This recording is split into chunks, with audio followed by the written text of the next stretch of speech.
Pasuma kò sọ ọ̀rọ̀ nípa Taye Currency, kò dárúkọ Taye Currency nínú fídíò yẹn rárá. Ó kàn jẹ́ káwọn olólùfẹ́ rẹ̀ mọ̀ wípé lótìtọ́ àti lódodo òun gbọ́n tó ń lọ, òun sì rí tí ń lọ nígboro. Ó wá dúpẹ́, ó fídíò yẹn dúpẹ́ lọ́wọ́ àwọn olólùfẹ́ rẹ̀ ni. Síbẹ̀ àwọn èèyàn sì ń sọ wípé ó yẹ kí Pasuma sọ̀rọ̀. Ẹ gbọ́ kí lẹ tó fẹ́ kí Pasuma sọ gbà tí wọ́n ní àwọn àgbààgbà lágboolé fújì tí wọ́n náà ti pe àwọn kan ti bá wọn parí ọ̀rọ̀ yẹn lábẹ́nú. Kí lẹ tó fẹ́ kí Pasuma sọ? Àgbà Yorùbá ní ọbẹ̀ kì í mì níkún àgbà sì máa ń gbà ni. Àgbà tí ò sì bínú lọmọ rẹ̀ pọ̀ ní ìwòye tèmi ò nìyẹn. Nínú ìwòye tiyín. Otasansan rédíò and TV.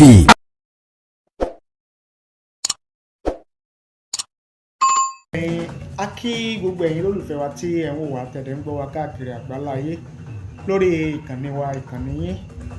Ojú tẹ́ fi ń wò wá kò ní fọ́ o, tí tẹ́ fi ń gbọ́ wa kò ní di lásìkò. Ìbànújẹ́ ó kéré ni, ó tóbi ni, kò ní jẹ́pin wa lágbára àdẹ́dá. Yorùbá ní ọwọ́ tó bá ṣẹ́gun sí ló yẹ kó bẹ̀rẹ̀. Èmi àti yín àní ṣàṣedànù, àní ṣàṣèrí, àní ṣàṣejẹ. Ọwọ́ wa báyìí láfi gbàrí ayé wa lágbára àdẹ́dá. Lórí fídíò tí mo mú wá fún yín, tí mo mú dé wá fún yín níbẹ̀rẹ̀ yẹn, òun náà ni mo fẹ́ ṣe àlàyé méjì mẹ́ta lé lórí kí ẹ tó fi ìwòye àti èrò tiyín kẹ́ tó fi ṣọwọ́ sí mi lórí rẹ̀. Màá mú ẹ̀kúnrẹ́rẹ́ fídíò yẹn, màá mú wá fún yín láti gbọ́ ohun tí Alhaji Wasiu Alabi Pasuma láti gbọ́ ohun tó sọ ní ẹ̀kúnrẹ́rẹ́ lórí aáwọ̀ láàrin òun àti Alhaji Taye Adébísí Currency, bàbá ọ̀nàrẹ́bù nílẹ̀ Ìbàdàn. Lórí program tí mo ṣe ní ìjẹta àbí ìjẹrin tí mo ti fi èrò àti ìwòye tèmi hàn lórí bí Alhaji Tiri Lẹ́dà tó jẹ́ ọ̀kan lára àwọn tí wọ́n gbà fún Wasiu Alabi Pasuma, tí wọ́n tẹ̀lé Pasuma gẹ́gẹ́ bí àwòkọ́ṣe, tí wọ́n wo Pasuma láwòkọ́ṣe, tàbí tá a lè pè wọ́n ní tí wọ́n jẹ́ bí ọ̀gá ńlá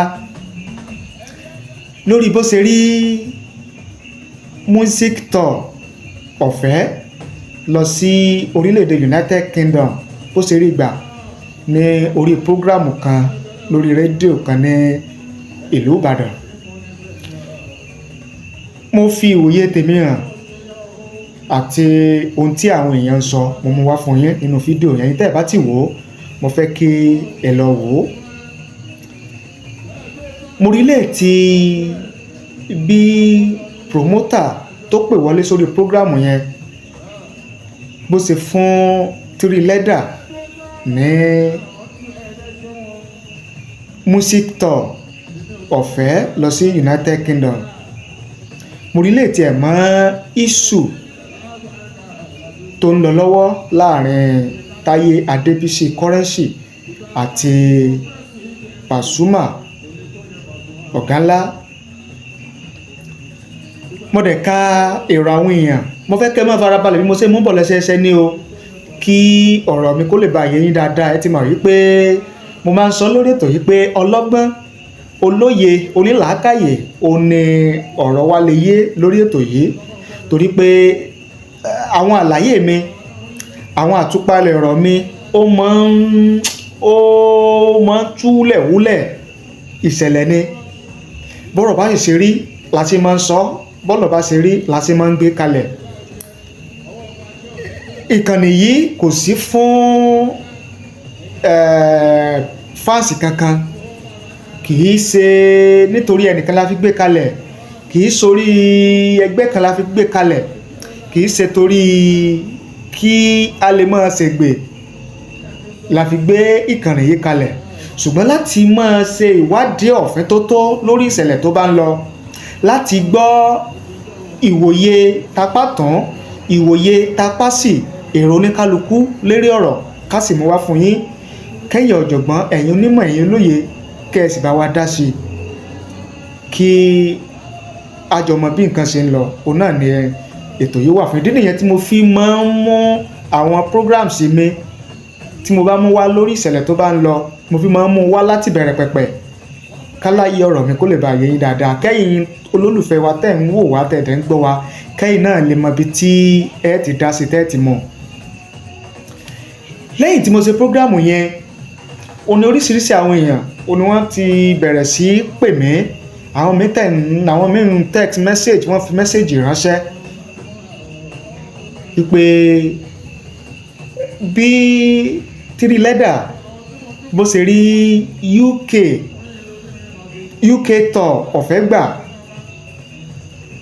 pé kò sẹ́yìn àwọn ọ̀dàlẹ̀dàlẹ̀ àwọn promoters, pé tí àwọn promoters máa ń wá òun náà ní irú tó ṣẹlẹ̀ láàrin Taye Currency àti Pasuma yẹn, pé ibi tá a wọ̀ kọ́ wọ́n fẹ́ kí a wọ̀ kó wáyé kó ṣẹlẹ̀ láàrin àwọn olólùfẹ́ méjì, pàápàá jùlọ àwọn tó bá jẹ́ star yálà ní ẹ̀ka orin ni o tàbí ní ẹ̀ka sinimá eré orí ìtàgé, láti lè lo àǹfààní àwọ̀ yẹn láti fi lè ta iṣẹ́ láti mọ̀ pé àwọn èèyàn á fẹ́ wo iṣẹ́ tán bá gbé jáde, àwọn èèyàn á fẹ́ ta iṣẹ́ tán bá gbé jáde látàrí àwọ̀ tó bá ń torí kí wọ́n á fẹ́ mọ ní tí alákọ̀ọ́kọ́ sọ, wọ́n á fẹ́ mọ tí ẹlẹ́ẹ̀kejì sọ. àwọn èèyàn ní rírí tí Three Leather torí UK ọ̀fẹ́ gbà yẹn wípé kìí ṣe bàbàrà, wípé kò jọjú, wípé irú rẹ̀ kò ṣẹ̀ṣẹ̀ mọ wáyé, kò ṣẹ̀ṣẹ̀ mọ ṣẹlẹ̀. pé ibi tá a ti fura ó ní pé ó ṣe jẹ́ pé àsìkò yìí òun náà ni àwọn promoter ni wọ́n tó wá rína rí Three Leather tí wọ́n fi ń polongo lórí rédíò wípé pẹ̀lú tó ṣẹlẹ̀ yìí o pé àwọn ti ṣe tán láti ṣe àgbélárugẹ fún Three Leather. iṣẹ́ àwọn promoters nìyẹn. àwọn èèyàn fi mẹ́sẹ̀jì ránṣẹ́ lọ́pọ̀lọpọ̀. ẹnìkan wá wà nínú àwọn tó fi mẹ́sẹ̀jì ránṣẹ́ yẹn tó ní mo gbọ́dọ̀ ka mẹ́sẹ̀jì òun, wípé mo fẹ́ pé òun fẹ́ kí àwọn èèyàn gbọ́ mẹ́sẹ̀jì tóun fi ránṣẹ́ sí mi, pé mo gbọ́dọ̀ kà á, kódà ó ní kí n kà kí n máa pariwo náà ní kí n kà sókè káwọn èèyàn gbọ́ káwọn èèyàn rí. ìdí nìyẹn tí màá fi mú mẹ́sẹ̀jì ẹnìyẹn wá fún yín kí n tó parí ètò. ṣùgbọ́n lórí fídíò ilé tí wọ́n kọ́ mú wá fún yín bẹ̀rẹ̀ yẹn, tipẹ́ látìgbà tí àwọ̀ yìí ti bẹ̀rẹ̀ ó ní àwọn èèyàn ti ń pè mí pé ṣé kí ló dé tí Alhaji Wasiu Alabi Pasuma ọ̀gá ńlá kí ló dé tí ò sọ̀rọ̀, àwọn fẹ́ gbọ́rọ̀ lẹ́nu Wasiu Alabi Pasuma ọ̀gá ńlá, àwọn fẹ́ gbọ́n tó sọ pé tí àwọn nǹkan sọ pé tí Pasuma kan tí ò bá kàn tiẹ̀ fún Taye Adébísí tí ò bá fún ní èsì wípé kù díẹ̀ káàtó wípé kódà tó, àwọn èèyàn máa rò pé bóyá òtítọ́ ọ̀rọ̀ pé ni Pasuma Taye Currency pé òtítọ́ ọ̀rọ̀ lọ sọ pé bọ́rọ̀ ti jẹ́ nìyẹn, pé ó yẹ kí Pasuma jáde kó fèsì sọ̀rọ̀ yẹn, pé kò yẹ kó jẹ́ pé àwọn ọmọlẹ́yìn Pasuma nìkan òní wọ́n wọ́n fún Taye Adébísí lésì ọ̀rọ̀ tó sọ. bí mo ṣe ń gba mẹ́sẹ̀jì tí mo ṣe ń gbà pé yẹn mò ń gbé sára until tí Pasuma gan kó tó wá jáde sọ̀rọ̀ fúnra rẹ̀ ní live video tó ṣe kan. kí wá ní ọ̀rọ̀ tí Pasuma sọ, báwo ló ṣe sọ, báwo ló ṣe gbé kalẹ̀. màá mú fídíò yẹn wá fún yín lẹ́kùnrẹ́rẹ́ tẹ́yìn náà gbọ́ níparí ètò yìí. ṣùgbọ́n mo fẹ́ kẹ́ ẹ mọ̀ wípé Taye Adébísí Currency òun náà ti sọ wípé àwọn àgbààgbà ní agboolé Fuji wọ́n ti pe àwọn, wọ́n ti bá wọn dá sí i. àwọn èèyàn bíi bàbá Alhaji Kọ́láwọlé Àyìnlá Kollington Kébénkwara pé wọ́n ti pe àwọn. K1 the ultimate Wasiu Ayinde Marshal Mayegun pé wọ́n ti pe àwọn.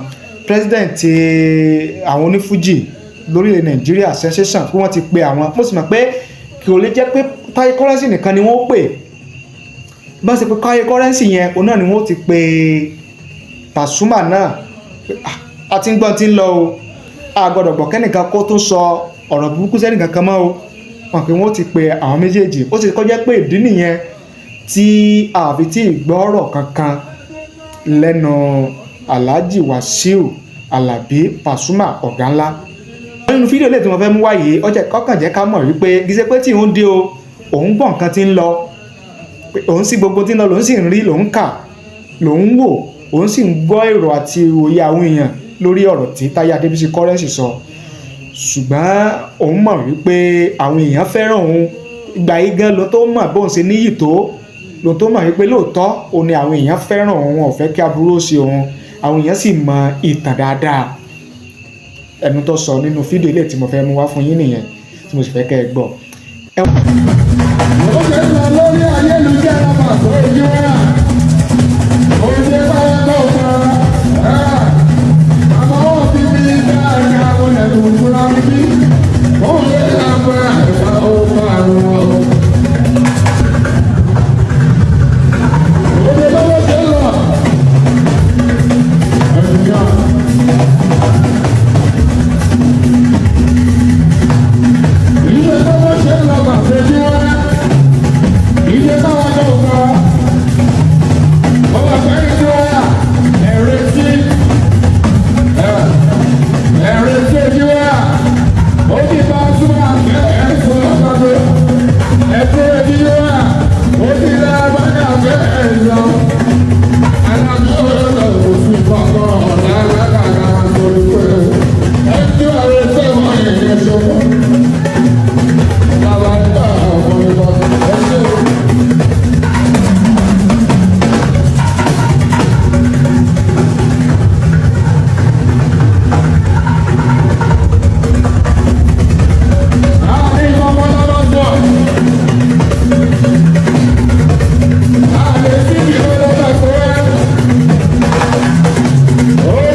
ìbò pírẹsidẹ̀ntì ìbò kò ní tó yẹ Pasuma àkúnyàrá ẹ̀yìn tí wàá máa kà lábẹ́sọ ẹ̀yìn tí a sọ pé Pasuma is our choice ìbámu ọgbọ́n lẹ́sọ bó ṣe ń lọ làwọn náà rí bó ṣe ń lọ láti ẹ̀yẹ Pasuma ẹ̀ṣẹ̀ wọn àti ṣe ẹni tó wá ilé ọ̀nà yìí gbogbo ọ̀gbọ́n yìí gbogbo ní láti yẹ ọwọ́ ọba jẹ́ òfin tẹ́ fọ́nmọ́ onímọ̀ ọ̀gbọ́n yìí ó lọ àgbàrá àti náà ẹ̀yìn àbí àwọn lòótọ́ ọmọ yìí ò ní kú ó lọ àgbàrá àti náà ẹ̀yìn bọ́ọ̀sì ẹ̀ bá nà ẹ̀ bá nù ẹ̀ bá nà ẹ̀ máa rí pé ó lọ àgbàrá àti náà wọ́n fi ṣe ẹni sọ́wọ́ fún ilé àwọn ọ̀pọ̀.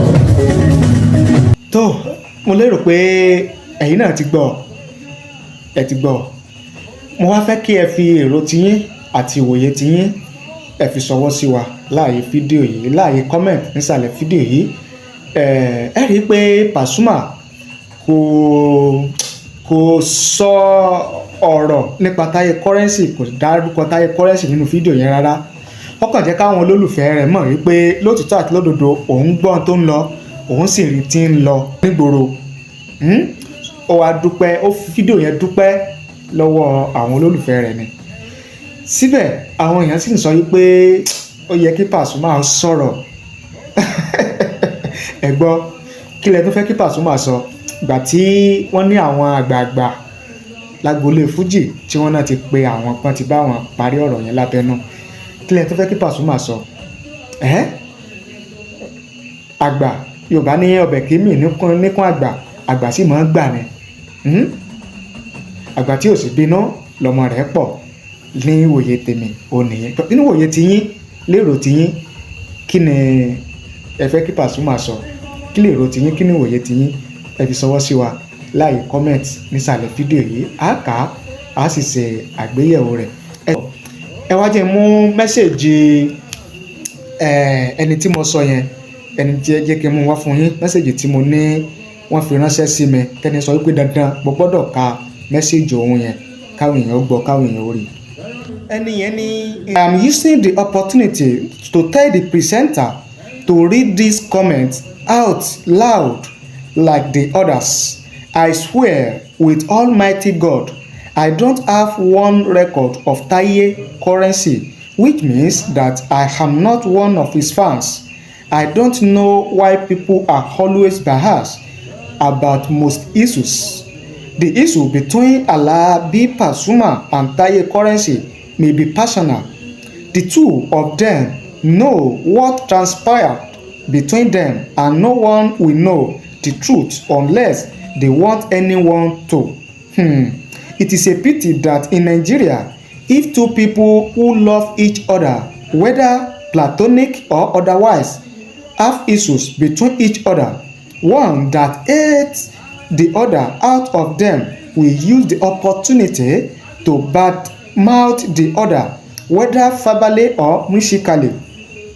That is why it is happening. That is what is happening. The only thing that I can talk about is Taye Currency's immaturity by coming out on stage to express himself and state what was making him angry. He could have proven matured and remained silent, but at the same time, he is a human being.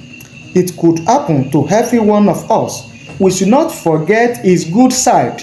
When Pasuma's colleagues were ready to ruin Pasuma's career in the music industry, it was only this guy, Taye Currency, that stood for him because he accepted him as a father and as a leader, which everyone knows. So if anything happens now, why can't people think that life is not balanced?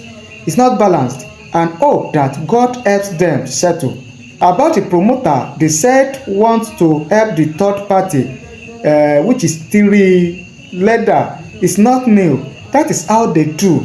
They are looking for upcoming musicians that won't demand much, so that they will make their own money and later dump them. That is selfless. That is selfishness. Everybody should fear God.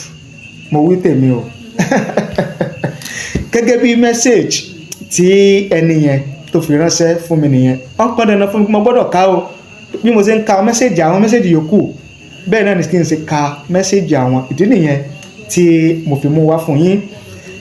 Ẹ wá jẹ́ ká mọ èrò tiyín àti ìwòye tiyín lórí tẹ́ni yẹn sọ ṣé bẹ́ẹ̀ ni àbí bẹ́ẹ̀ kọ́ àbí ojú wo lẹ́yìn fi wò ó ìyẹn báyẹn. Ẹ̀kejì, èrò tiyín àti ìwòye tiyín lórí bí Pasuma bí ò ṣe sọ nǹkan kan bí ò ṣe wí nǹkan kan lórí ọ̀rọ̀ tí Taye Currency lórí ọ̀rọ̀ tó sọ nípa rẹ̀.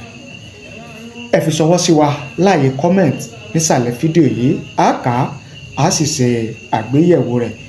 Tá a bá ti gbọ́ tuntun tá a bá ti rí tuntun á tún wá sórí ìkànnì yìí láti wá fi tó yín létí láti jẹ́ pé kẹ́ ẹ mọ̀ bó ṣe ń lọ àti bí ó ṣe ń ṣẹlẹ̀. Ẹ dúró ná kí ni àwọn èèyàn ń sọ nípa ọ̀rọ̀ tí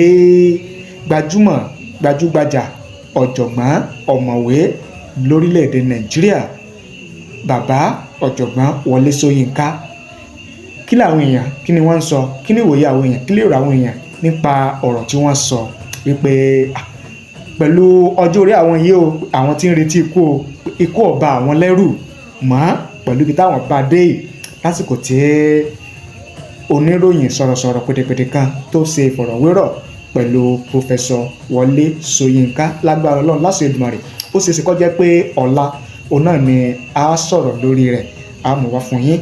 Bákan náà ọ̀rọ̀ tí àwọn èèyàn ti ń sọ̀rọ̀ wọ́n ti ń fi ìwòye tí wọ́n hàn lórí ọ̀rọ̀ ìmáàmù Ògbómọ̀ṣọ́ Imam Ayilara Teliat Ayilara lórí fídíò kan tí wọ́n gbé jáde tí wọ́n fi ṣe àtúnṣe sí October tí wọ́n ṣe ní ọjọ́ Friday lórí mẹ́mbàrí tí wọ́n fi ṣe àtúnṣe sí wípé àṣìṣe wáyé nínú October táwọn ṣe yẹn so wọ́n wá ṣe fídíò míì bí oníṣẹ́jú mẹ́rin kan láti ṣe àtúnṣe sí ọ̀rọ̀ October tí wọ́n ṣe yẹn. Àwọn èèyàn tí wọ́n ń sọ̀rọ̀ wọ́n ti ń fi ìwòye tí wọ́n hàn lórí àtúnṣe fídíò tí wọ́n ṣe yẹn kí làwọn èèyàn ń sọ kí làwọn èèyàn ń wí àmú náà wá fún yín lórí ìkànnì yìí láìpẹ́ láì jìnnà. Ẹ ṣé o àdúpẹ́ àmọ̀rírì yín àdúpẹ́ bẹ́ẹ̀ ṣe ń wò wá àdúpẹ́ bẹ́ẹ̀ ṣe ń gbọ́ wá. Ẹ̀yin tẹ́ ẹ bá ti subscribe ẹ má gbàgbé láti bá ní subscribe sórí ìkànnì yìí ẹ bá ní tẹ notification bell kẹ́ ẹ sì bá ní share rẹ̀ ẹ bá ní pín sórí àwọn social media platform yín kó lè káàkiri àgbáláyé.